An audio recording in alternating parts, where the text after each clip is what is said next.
What's the best way to predict someone's future behavior? Well, it's to look at their past behavior. And when you look at Mark Carney's actions when it comes to standing up for Canada, his track record is terrible. Let me explain.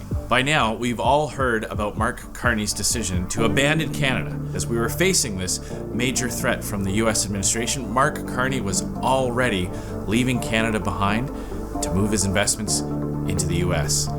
Then, he was even caught lying about it.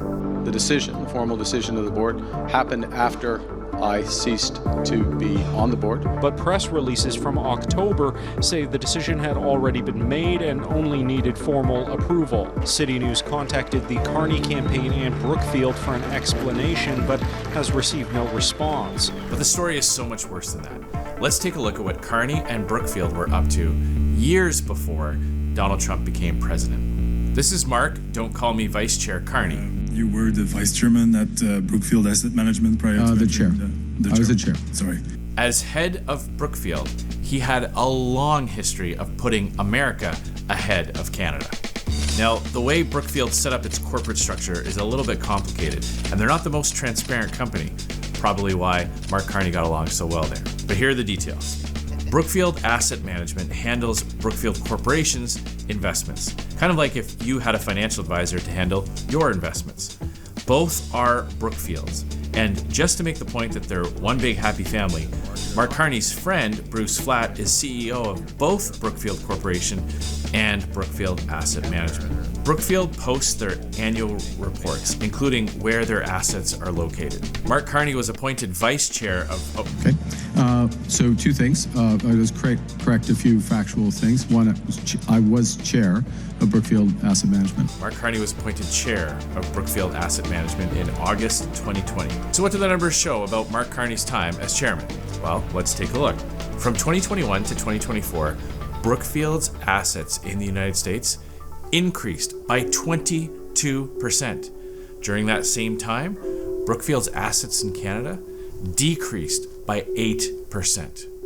More investments in the US, less investments in Canada. So the man who wants to be prime minister of our country wasn't even investing in Canada when he had the chance.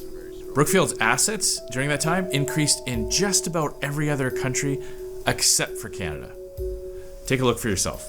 While Carney was head of Brookfield, their investments in Australia was up 41%, 31% higher in India, 43% in Germany, 58% higher in Asia, and in a category called Other, their investments went up 164%. Now, investments is one thing. Clearly, Mark Carney didn't have the confidence in the economy that he was helping to run as Justin Trudeau's senior economic advisor.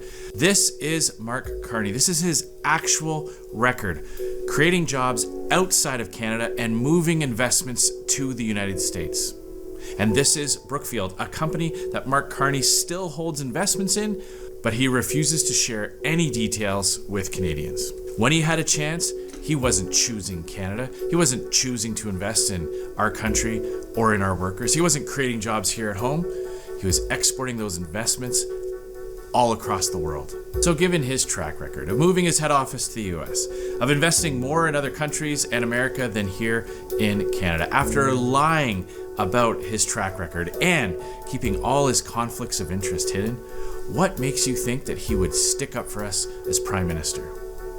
The only way to strengthen our economy and put Canada first is to vote Pierre Poilievre and the Common Sense Conservatives.